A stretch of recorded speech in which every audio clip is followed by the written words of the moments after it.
Close your eyes and imagine that the Blaxit Global Podcast is coming back for Season 6, January 1st, 2024. Atija. You have that feeling, you have that calling for a reason. Don't ignore it. You may not be able to act on it in the now, but you can start to prepare for it for the future. And the future could be a year from now, 6 months from now, or it could be 3 to 5 years from now, or maybe longer. Things really don't happen overnight. It's the small steps you take towards those goals that I feel really get you there. Sometimes some people are blessed to go from point A right on the plane to point B, but sometimes people have to make a few stops along the way. Close your eyes and imagine living a life you love, unapologetic and unbothered, free from daily microaggressions from Karens and Kens, free from the fear of police brutality and systemic racism. Wouldn't that feel amazing? Now open your eyes. What if I told you that it's possible? Hear inspiring stories and get the actual blueprints from brothers and sisters of the diaspora who are living out their wildest dreams abroad. You've heard the term. Now be inspired by the movement. I'm Krishan Wright, and this is Blaxit Global. Welcome to another episode of the Blaxit Global Podcast. In this episode, I get to connect with one of our members from our Blaxit Global Passport community. And let me tell you right now, this young woman is amazing. Grace Rush is 24 years old. She's a Christian woman, an educator, mentor, and traveler. Born and raised in Philly. She's traveled to 10 countries and recently moved to Vietnam to begin her journey living abroad, where she will continue the journey towards financial freedom. Welcome to Blaxit Global, Grace. Thank you so much for having me, Krishan. I'm so glad you're here. Oh my gosh. When you joined Passport, you were still in the U.S. You Yes. had not made the leap, and I was just like, taken aback because I'm like, wow, she's 24. She is like doing it. And now, you are there in Vietnam, and I'm just so amazed at your journey. And so I won't even belabor it. Let's get into it. You probably knows listening to the podcast, I always love to start with people's origin story. Let's get into it. Like, tell me about your beginnings. Okay. As noted, I am from Philadelphia, Pennsylvania. I actually grew up in South Philadelphia. I went to a private Christian school from K through 12, so pretty much my whole life. Both of my parents, at some point along in my journey, they did work at my school, so that is a unique experience in itself. Grew up in the church, and, after that, I went off to be first degree granting, HBCU, Lincoln University of Pennsylvania. And that was definitely exactly what I needed and the best decision I have made. At first, I was a little hesitant, but now knowing what I know and the experiences I've had, it was probably one of the best decisions I could have made. Being in an HBCU, especially coming from a Christian education and orientation, that had to be like a big adjustment, like you mentioned. So what do you think about that experience was the most impactful? I think for me, at first it was a big adjustment. It was a big shock. And I think the biggest thing for me was just being confident in who I was. I had both of my parents at some point throughout my education, and everyone either already knew me or knew of me. And sometimes what they knew of me, I wanted to live up to that just so that, I wouldn't have any embarrassment on my parents. But in college, you don't have any of that. You are exactly who you are. You're not worried about, oh, her mom says this and her mom does this or her dad is this. And so it was really just finding who I was and being confident in that, and then starting to get involved in those leadership roles. That took me a little while, but I made my way there. Once I got involved, it was pretty much smooth sailing from there. So when did you start to travel? Were you traveling? As you mentioned, your parents are very involved in your upbringing and education. Were you a traveling family, or did this like exploration of different countries come during your college years? Great question. So my mother, she's actually an artist. She sings, she does photography and lectures. And so ever since I can truly remember, she's been traveling to countries, singing or giving a lecture, etc. And so I don't remember what grade, but around the age of 12, I went with her to London, England on one of her trips. And I, played the role of her little assistant, got things together, etc. But it was such a great experience for us. We had tea at Harrods, and that was my first trip out of the United States. A few years later, my dad, he's actually a minister and now a pastor. So he would do a lot of missions work. And so I went on my first mission trip with him to Haiti, Port-au-Prince, Haiti, in 2000, I think 2013 or 14. And so that was the second time being outside of the United States.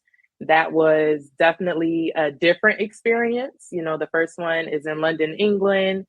The second one was in Port-au-Prince, Haiti, which wasn't too long after the earthquake. And we were there for relief work. So we helped a community build the foundation of a church and a few houses. So it wasn't as glitz and glamour as the first experience outside of the country, but it definitely started shaping my worldview and my perspective. And that's kind of how things just started and took a roll.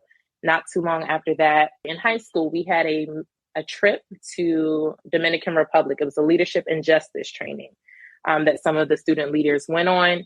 And we stayed there about a week. And so we had a few lectures, trainings, and things around that. And that experience was a great experience as well. We got to teach them a little bit of English, read to them books, paint the walls in the school. And so that was just another experience. And then moving forward into college, my junior year, I went to study abroad in Athens, Greece. And when I came back, I said, I need to stay abroad a little longer. And that's kind of where the passion was like, okay, we got to go somewhere for a little bit longer. And that's kind of where it started. And then following that summer, 2019, I went to Kenya with my father, and I felt like it was home. I don't know where it came from, but I just felt it over my spirit. And it was so calming and refreshing. It was absolutely beautiful, but I really felt like I was home. We do have a few family friends there, which probably aided in the homey feeling. um, but I didn't want to leave at all. We stayed for about 2 weeks. And then I had plans to actually move to China after graduation in 2020, but our friend coronavirus did come in and change a few things. So yeah, I had to reevaluate some of those plans. Oh my goodness, you have had such a well-rounded journey, and like you mentioned, a true juxtaposition of, experiences, being able to have tea in Harrods juxtaposed to, helping to, rebuild and help communities, whether they're in Haiti or in DR. And then, of course, that heartwarming experience that you had in Kenya. And like you said, now with Corona, well, we still talking about it. It's 2023, we still talk about it, but you talked about this reevaluation. And so I know you mentioned that in Greece, when you were studying abroad, you were like, okay, I want to do this longer. And then you had this desire to go to China, but then this heartwarming experience in Kenya. And so when you started to reevaluate options, how did you land on Vietnam? We'll be right back. Are you trying to sort out health plans, banking, VPN, and other connectivity for your move abroad? Well, have no fear. We've got you with the Move Abroad Starter Kit. Get yours today at blaxitglobal.com/resources. That's blaxitglobal.com/resources. Okay. So in around the summer of 2020, it just hit me like a reality. I just made the final decision. I'm not going to go to China. The offer was still there, but everything was still new and unknown. I just said, now is not the time for me to go ahead and take the gamble. So I opened my journal and I started writing down the things that I liked, the benefits that I saw, or that I thought I would gain from my experience in China. And so I started looking for some of those things in other countries. I did still want to explore Southeast Asia. So I started there. I started with South Korea. Vietnam was on the list. I think I may have included Japan and Thailand. And then from there, I jump over to my source, YouTube, and I'm like, okay, Black girls in XYZ. And, I watch their videos, and some of them have like a step-by-step of their journey, or the pros and cons, what they enjoy, what they struggle with. And then you find roughly about anywhere between 5 to 10 people for which country you look for. And then from those 5 to 10, you might find 1 to 2 that have consistent videos of different topics on that place. And so I would just go through their whole channel and just be in my bed watching and writing down some notes. But eventually, between that and reading a few articles and blogs of people's experiences, I just started narrowing down the countries. Okay, this doesn't work for me, especially as a new college graduate. I'm like, well, money is definitely limited here. So how are we going to make this work? So I looked into flights, cost of living, all of that. All of those things were extremely important to me if I wanted to make this move sooner rather than 10 years from now. So that was definitely something that I considered. And then I kind of just left my journal at some point in, I think, 2021. I didn't really add anything more to it. I started working professionally. Then in 2022, I just realized, I'm like, okay, where's that journal at? It's time for me to go. It's time for me to go ahead and get back on to my planning and on to, different experiences, because while my professional experiences I'm so grateful for and they were truly a blessing, I truly believe that if I am not walking in my purpose and living in what I am passionate about, I will always find a problem with whatever it is I was doing. And so I don't think there was any large scale issue while I served in the roles I served in professionally, but I just kept coming back to, what is it you want to do? You want to live abroad. You want to see the world. You want to experience different cultures, meet new people, try new foods. You want to pretty much live the same lifestyle at a fraction of the cost, if I'm being honest. You want to explore these things and try these things. And so I opened up the notebook and I said, oh, the work is already done. And so I picked with Vietnam. I prayed about it. I said, wow, I already did the work. It's right here for me. Surprisingly, one-way flight prices were pretty much around the same cost. I don't think there was much of a difference at all, to be very honest. And so I kind of went with it. I said, let's go have a go for it. I prayed about it. Of course, that was definitely one of the key things. Definitely prayed about it. But I knew I was moving to Vietnam. And then I just started planning from there, made it a reality. That is amazing, because you have a high degree of self-awareness, because you said you could have opted to stay. You started working professionally, right? And so you were in the States living this life, and that maybe some people were like, oh yeah, wow, okay, you got a stable job, you're a college graduate, like all these other things. Like, why would you go? And you were able to tap in and say, yeah, I could, but this isn't necessarily being true to myself and my purpose and my higher calling. And thankfully you were able to, revisit the journal and the work that you had done, which led you to where you are now. But for some people, and I'm really speaking about myself, the level of self-awareness I know I had at 24, right? And hearing you now, and I'm 48, it's like, wow, it's so impressive to see that and hear the confidence, the self-awareness, and like you said, the strong family structure, which is giving you wings. And so how did you prepare for the financial part of it, making sure that you had not only enough money to get to Vietnam, but to sustain you as you start to build your life there? So when I started working professionally, of course, I was making more money than I've ever made in my, at the time, 22 years of life. So I'm like, okay, as this money comes in, definitely go ahead and put some away. And so I started a retirement fund, but then I also saved on my own. And so I didn't know exactly what I was saving for, but I just said, while you're still figuring out exactly what it is you want to be saving for, start saving, because sometimes that will delay some people's journey. They're like, I'm not exactly sure what for, but no, put it away.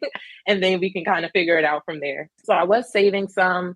And to be very honest, in 2022, when I decided, I'm going to go ahead and go to Vietnam, I initially wanted to go in 2023, January 2023, for financial reasons. I said, I could use a few more months, just tuck it away, be a little bit more disciplined, no more massages and things of that nature.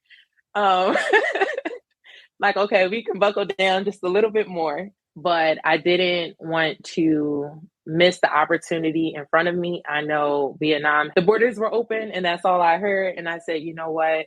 I understand, Grace, that you want to wait financially, but I think you need to just take that leap and go. And my first leap, it won't be my last, but it was definitely my big first leap. And so, just saving money here and there. Also, as time got closer, I did go ahead and sell some of my items. I was listening to a few podcasts prior, and I remember a few guests saying how they got a storage unit or left it in the basement of someone's house or something like that. And now they kind of wish they would have released and, either sold or, moved on from some of their belongings. And so I said, okay, this is going to be a little difficult, but okay, shoes, here you go. So I took everything to Plato's Closet. And while you don't get a lot of money, I figured a little gas money here and there, or a little meal in the airport money here and there. So I know definitely around $50 paid for my lounge, my layover from Qatar to Vietnam. I said, okay, it was about an 8 or 9 hour layover. And I said, I said, where's the lounge? So I said, let's get this together. So I think I made around, not a lot of money, around $300 at Plato's from selling a few items, which was better than not selling them at all. And then some I gave away to thrift stores, some I gave away to people I knew. And I have about 2 bins of things in my parents' basement that I'll bring over at some point. But pretty much just saving a little along the way did prepare me financially to be able to make some of the decisions I've made so far. I remember listening to one of your podcasts, one of the episodes where we talked about financial independence, financial freedom. And when you're in that place financially, you truly are able to make decisions you may not have been able to make if you weren't in those financial places. And so that is something I always kept in mind. Just, okay, put it away. Still enjoy some of the money you have, but definitely saving little by little and selling the rest that I didn't need to take with me.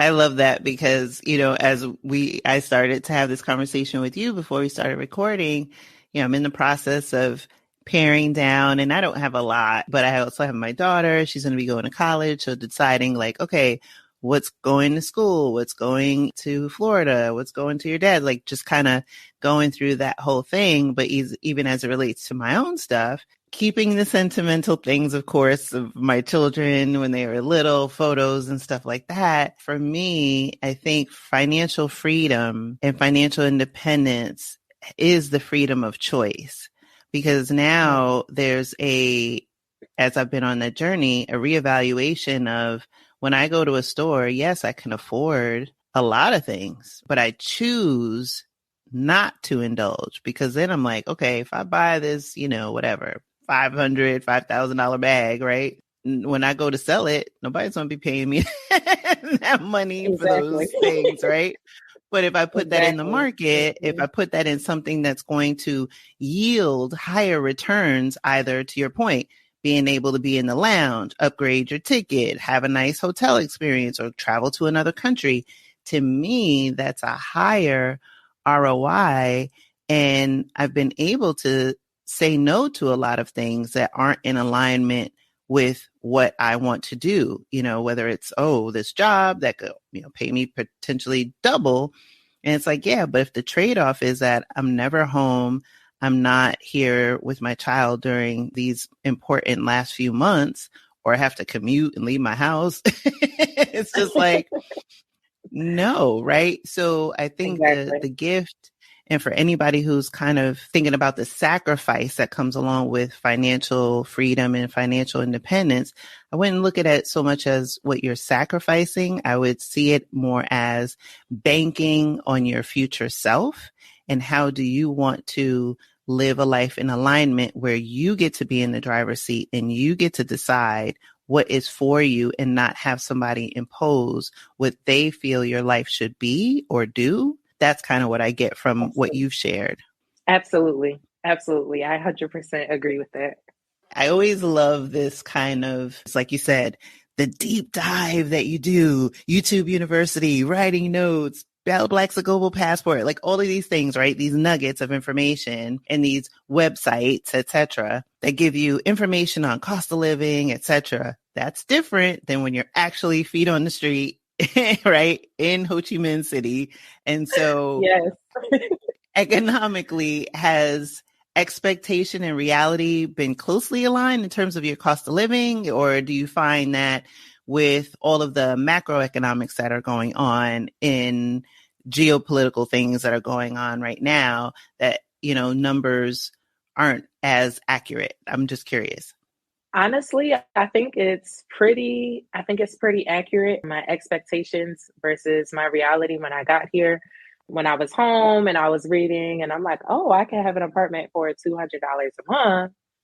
I get here and I see the apartments that I'm able to have for $200 a month. But I also had to consider I am here by myself. I'm 24. I want to feel comfortable, but also have a sense of security. And a lot of the apartments that were going for $200, they didn't have much security. For me, that was something very important. And so now I have a little bit more than $200 apartment, but still fairly affordable compared to Philadelphia, Pennsylvania at this current moment. The child is bad. It is high, it is bad.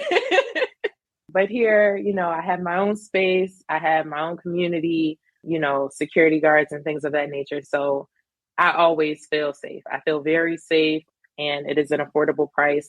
As far as food goes, food is extremely affordable. I think it's more affordable than I initially thought, especially like street food. Yeah, you can definitely eat a good meal for under $1, especially if you eat meat. I do not eat meat, so mine have been a little bit more than $1. But if you eat meat, you can eat a good meal for less than $1, and maybe even under two. Definitely, you can find something affordable. Let me see about transportation. Currently, I could walk to one of my places of employment, but I don't. So, a Grab motorbike costs just about 50 cents to get there. And that's because it's the base number, the lowest they'll go, so that they profit as well as, getting you there. So it costs just around 50 cents, but it's still very affordable. It was definitely a new experience for me getting on a motorbike or a motorcycle to begin with. I remember when I first got on the motorcycle, I was so nervous. I had my hands on the man's shoulder like this. And I'm just like, okay. I had the helmet on and I'm like, okay, go slowly. And we're just in the middle of traffic, in the middle of Saigon, just cruising through the streets, weaving in and out. And I'm like, oh my goodness, this is something like you see in a movie. Of course, at the moment, I was too scared to like pull out my phone and record, but oh my goodness, my adrenaline was rushing. So overall, I would say my expectations are pretty close to what it is here, reality. The one thing I didn't plan for, I guess, immediately would be the travel health insurance. And so when I first came to Vietnam, I actually came without a job. My plan was to come without a job, come on a tourist visa, use the 30 days to find a job, solidify a job, leave the country for a visa run, come back on a business visa and start working. And so when I purchased my travel health insurance, it was only for the first 30 days that I would be here. In case, things didn't work out, I didn't want to pay for a whole year, and I'm not even living in Vietnam. And so I kind of went step by step, but I ended up getting hired a week before my flight took off. And so I switched my flight. I was going to Hanoi at first, and now I said, okay, well, you have a job, so let's go on over to Saigon. And for those listening, that is, the capital is in the north, and Saigon, or also referred to Ho Chi Minh City, is in the south. And so I switched my flight from the north to the south with a week to go, and made the adjustments and kind of figured it out step by step. Oh my goodness. I would imagine for people listening to this conversation, you threw out numbers like $200 apartments, eating on $1, maybe $2, and I'm thinking, gosh, my daughter and I went out to dinner. It was almost $200 one night, and stuff is way more expensive right now in the US. And, I went to Indonesia last summer, and that was I don't know if that was my first or second time in Southeast Asia, but it was so amazing being in Southeast Asia. And I knew that that is a place that I want to revisit along this Blaxit journey. And so as I'm listening to you and you mapped out this plan and now you're living in Saigon, like, what is that experience like? How are you adjusting to life there? Language, people? You talked about safety. What is that like? Okay, so safety, I almost never feel threatened. I feel very safe here. I am also a person that is very aware of my surroundings, so I don't think that will ever change. But at night, if I'm coming back from being out in the city, I don't feel any sort of threat to me or to anyone I'm with. I feel safe. In regards to people, I would say most of the people I've interacted with that are from Saigon or that live here permanently, they have been very nice and very helpful.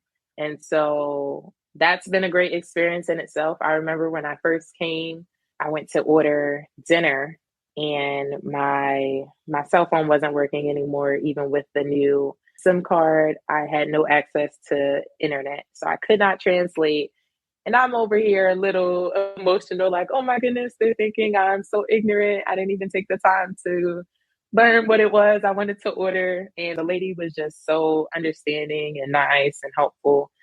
She said, no, she didn't say this, but essentially she communicated to me, no worries, take your time, we'll figure it out. And, I got some fried rice without meat, and it was just like perfect for me.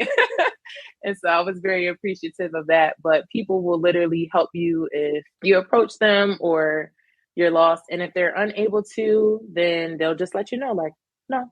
And then you can ask someone else. But I haven't had any true negative experience when I have approached someone for help or instructions or something like that.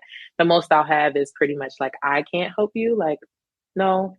But it hasn't been rude. It was just very direct and straightforward, which allowed me to make the best use of my time and ask someone else. Most of my friends here are some of my colleagues. That's not exactly what I was going for at first, to be very honest. I said, I had that life back home. Now I'm looking to go to work, leave, and, leave work at work. Exactly the line. But they've actually been a great blessing. We really do experience a lot of the same things. So it's been a great experience with them and a great friendship so far. I have been sick a few times. I was sick for about a month in October, November, and things did get a little pretty bad. So I did go to the hospital, which is where I was really grateful that I went ahead and did secure my travel health insurance for a year, because that's where things really played a role and kicked in. It wasn't like enormous or anything, but I did want to note that otherwise I would have been paying out of pocket. So that was it was an experience, a learning experience for me. And I'm glad I listened to some of the previous episodes where people stress the importance of having it, because you just never know when things could happen. You always just want to make sure you're covered. And again, like I mentioned, motorbikes are one of the main source of transportation here, and there are accidents every day, unfortunately. And so while it is all fun and exciting, it can be dangerous depending on, who's driving. Are they self-aware? Are they aware of their surroundings? Things like that. So definitely, I think there was a time period for like a day or two where I wasn't covered and I had to take a motorbike, and I'm just praying like, Lord, please keep my limbs. Lord, keep me covered.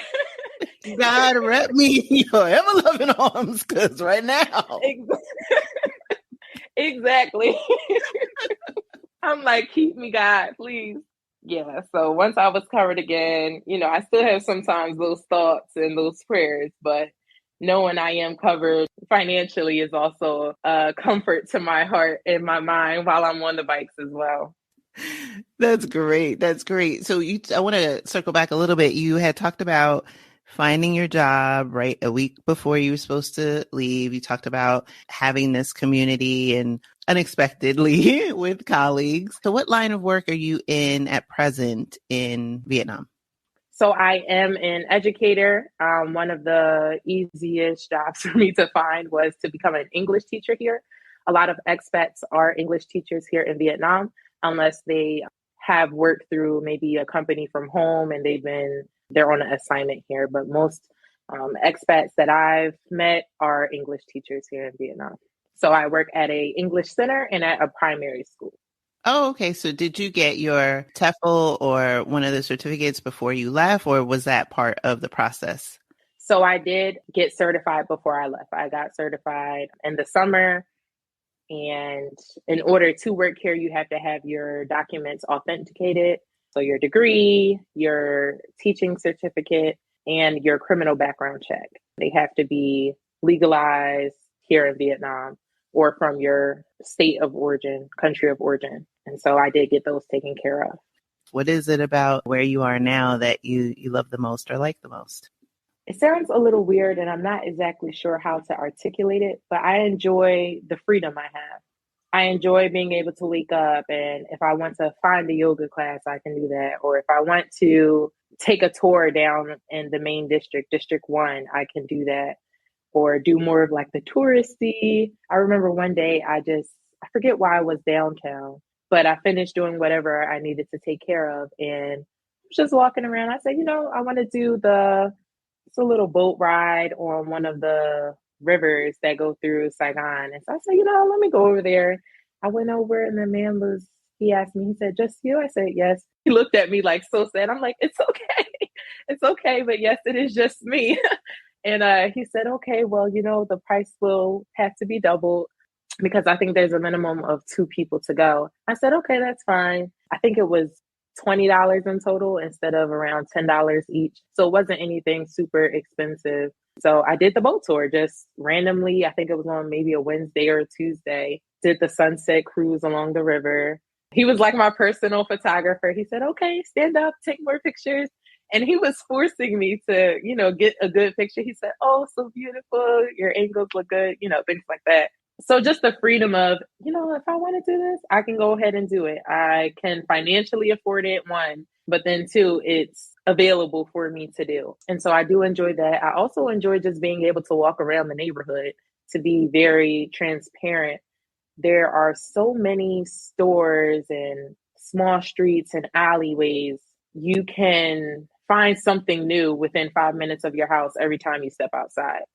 And so just sometimes walking around and I like to call it lost on purpose, just going wherever my feet lead me, wherever the wind blows, seeing what's over here, is there a fruit stand over here, things like that. I think that in itself is something I truly enjoy right now, seeing everything that the city has to offer.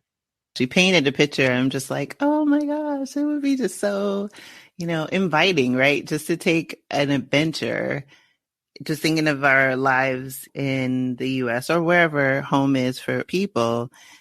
Adventures tend to be very pre-planned, because it's like, oh, I have the weekend or a weekend day or a couple hours here, or, you plan this vacation and now you're talking about having freedom of time and the ability to say, oh, you know what?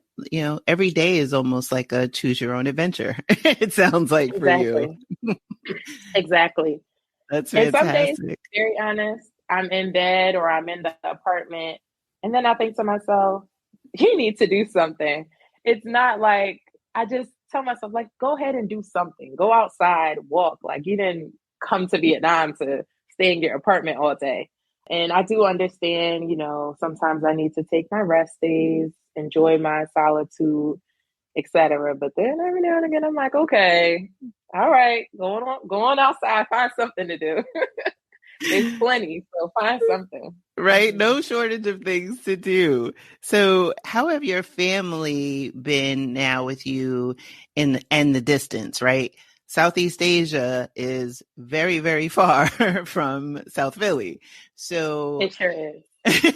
so how have your parents, and I know they've been super supportive of you, how have they been able to adjust?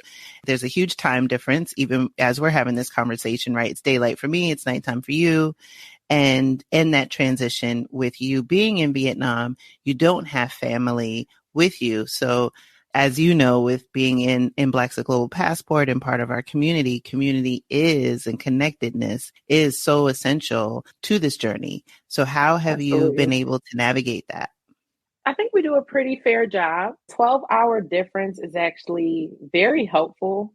Um, just because, if it's 12 p.m. there, 12 a.m. here, most of the time I am up at 12 a.m. So I'm able to give a call to either my parents or to some of my girlfriends. Hey girl, how's it been? Hey mom, what's going on? Me and my mom, we try to schedule like a weekly check-in, a formal weekly check-in on like Mondays where we're able to call each other. And then, we can text throughout the time. And the same with my dad. I do message my grandmother on Messenger. So we're able to have like a FaceTime, it's not FaceTime, but like a face call chat where we're able to catch up. And I think we've had about 3 to 4 since I've been here, which has been nice. And then calling in around the holidays, Christmas, Thanksgiving was nice. I really was getting a little homesick around Thanksgiving. I definitely did miss the family. I absolutely did miss the baked macaroni and cheese and some candy yams. But I was able to move past that and we had our conversations. But then I'm also building a sense of community here. So in the apartment complex I live in, I ran into a married couple one day and we said hello and we exchanged words, and the wife is Vietnamese and the husband is from America. And so we exchanged a few words. She said that my Vietnamese was pretty good, and I was so shocked. I was like, "Is it?" I was like, "Thank you." I was like, "I'm trying to practice, but I don't know if it's any good." And so she was like, "No, it's very good. I'll teach you, etc." And so one day they took me out. We went to the cafe. Then we went out to dinner, and then she took me to her daughter's dessert bubble tea shop. And so that was like a very nice day out with them. We had plenty of conversations. And towards the end of the night, she said, I'm really glad we got to meet you. I'm glad we got to spend this time together. And I really do look at you as a daughter. She said, so if you ever need anything, please call me. Please call my husband. We're here to help you along on your journey. And I was very grateful for that. And I really did enjoy their company. I had one inconvenience happen, and so I called them. Was hoping they would be able to assist me during that time. Once we kind of worked through some of the issues that were happening, the husband said to me, he said, "Is so and so your grandfather?" He said, "I know it sounds a little weird, but he said, is so and so your grandfather?" And I looked at the phone. I said, "Yes." And he said, "Oh, okay. I know of him and I know of the work he did in Philadelphia." I don't know what, but I just was overwhelmed with emotions. I started crying, and they're like, "Oh no, it's okay." I'm like, "I know these are happy tears." I just felt like, wow, I met great people here. I'm starting a sense of community with you. And now you're connecting that back to my actual family at home. And so for me, that was like priceless. I was like, God has really put me in connection with the people that I need to be around, but also people that will help push me into my purpose. And so it was just I don't even know how to describe it, but a supernatural feeling, emotion. I was so happy and glad. And we talked about my grandfather for a little bit and things like that. But I just couldn't believe it. I'm like, wow, it is such a small world. I'm here in Vietnam and I'm creating my own community and my own friends, but I'm also able to tie that back to family from back home. So that was really a great experience for me. And thank you so much for sharing that story because, my heart leapt as you shared it. It just is confirmation and reassurance that you are guided, guarded, and protected always, even as you are, with this physical distance of different continents, right? That you were able to bridge that with your family through this random person who then became an important person in your life. It's very beautiful to hear that. Do you see yourself staying in Vietnam or at least Southeast Asia for a long period of time, or have you even thought that far? Like you're still in the beginning of your journey, but I'm just curious. I am still in the beginning of my journey. However, I think I have about 2 years max staying in Vietnam. Maybe I'll definitely be here for a year. So I'll be here until at least September, October of 2023. I am open to staying longer, but I'm also open to exploring other countries in Southeast Asia. Really just seeing what they have to offer, experiencing the culture, experiencing the environment, the food, etc. I don't really have anything tying me anywhere right now. I think the main thing would be just finding employment if I do want to move around a little bit. So I have also been looking into a few options for a full-time remote position, which will give me some of that freedom. And then if I need to pick up a small part-time job and wherever it is I'm going, then I can do that as well, especially for documentation and, visa purposes. But I'm definitely open to exploring Southeast Asia when my time is up in Vietnam. Right now, I'm kind of looking into Thailand, but I haven't made anything final at all yet. Well, I know when you do, it's going to be the right choice at the right time and Yes. aligned with your purpose. That I'm, I'm sure of. So, Grace, as we start to close, I'm curious for someone listening who, irrespective of age, what advice would you give them if they're sitting there and they realize that they've had this either calling on their heart or realize that there's a misalignment with their current life and their purpose? What advice would you give? I would tell them to really listen to themselves. You have that feeling, you have that calling for a reason. Don't ignore it. You may not be able to act on it in the now, but you can start to prepare for it for the future. And the future could be a year from now, 6 months from now, or it could be 3 to 5 years from now, or maybe longer. Things really don't happen overnight. It's the small steps you take towards those goals that I feel really get you there. Sometimes some people are blessed to go from point A right on the plane to point B, but sometimes people have to make a few stops along the way. And I also want to encourage people, if your plan changes, maybe you want to go here or you want to explore this and over time it changes, that is okay. It's okay to change your route as you're going somewhere or perhaps change your destination, but just know your why. Once you know your why, I feel like that will motivate you even during the hard times, during the times you want to give up, during the times you want to cry, during the times where people don't understand why you're doing what you're doing, especially if you're young or if you're a little bit older and you have a family. Like, why would you move here? don't you want your child to X, Y, and Z? Okay, thank you. But this is what I have. So not only, know your why and stay confident and focused, but don't let people's opinions deter you. Sometimes people will have great advice for you that you will want to listen to and consider. And sometimes they will have advice that is not as uplifting, but sometimes you do still need to hear it. So just have discernment. Have discernment. Also, for me, I didn't really share my plans with a lot of people until it was time to go. And I know some people in my life may feel like, oh, Grace, you didn't give me a lot of warning. And I do understand where they're coming from. But I know for me, when I resigned from my full time job, I didn't have a job lined up in Vietnam. And so I had to keep the family close. I had to keep my friends close, keep my parents close.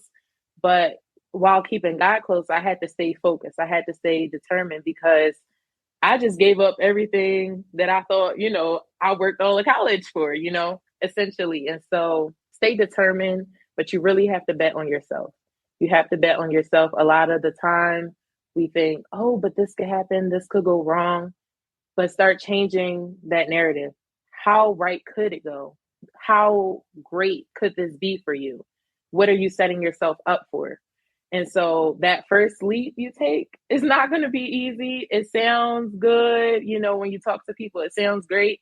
But no, hard work, tears, nights of crying, or sometimes that self-doubt will creep in. But you have to stay focused and know why you're doing it. And I really do believe your why. And if you are a religious person or believe in something, I do believe that will help you along on your journey just to push you into your purpose. So stay focused, really start with what do you want to do and why, and then explore some options from there.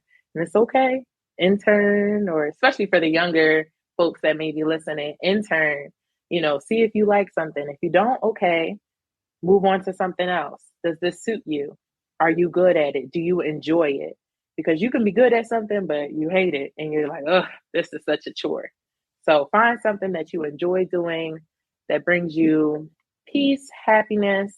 You'll still have to work for it, but stay determined, know your why, and walk confidently in your purpose. And I think that's the best advice I can give as I try to stay true to that every day, especially being so far away from my main support system. So thank you so much for that. And like I said at the top, your wisdom, your self-awareness, your tenacity is a reflection of all of the things that your parents have poured into you. Your light shines so bright. And I know I've been touched by this conversation in addition to having you as a valued member of our community. And I know that the future for you is even brighter, right? Than what you have right now, because as you continue to walk in your purpose along this journey, there are so many pages to the book that are still waiting to be written. And I look forward to witnessing that unfolding for you. So thank you so much for being a guest on the Blaxit Global podcast. I'm so proud and excited for you. Oh, thank you so much, Krishan. Thank you so much. It's truly been a pleasure being here today and sharing, my experience with you and the listeners. So I definitely appreciate you for giving me this opportunity. Thank you. Thank you for listening to the Blaxit Global Podcast. For more information on today's episode, be sure to visit our website at blaxitglobal.com. It's not only possible to live out your dreams unbothered and in full color, it is your birthright. This episode of the Blaxit Global Podcast is sponsored by Blaxit Global Passport. Join aspiring Black expats, and repats, where you can build community, get resources, and gain support along your journey abroad. You're invited to join Blaxit Global Passport. Inside Passport, you'll find exclusive workshops on everything from expat taxes, financial planning, insurance, job boards, accountability check-ins, and more. You can even take Passport on the go with our app available for iOS and Android devices. Just click the link in the episode you're listening to or visit blaxitglobal.com and click on Passport. See you inside.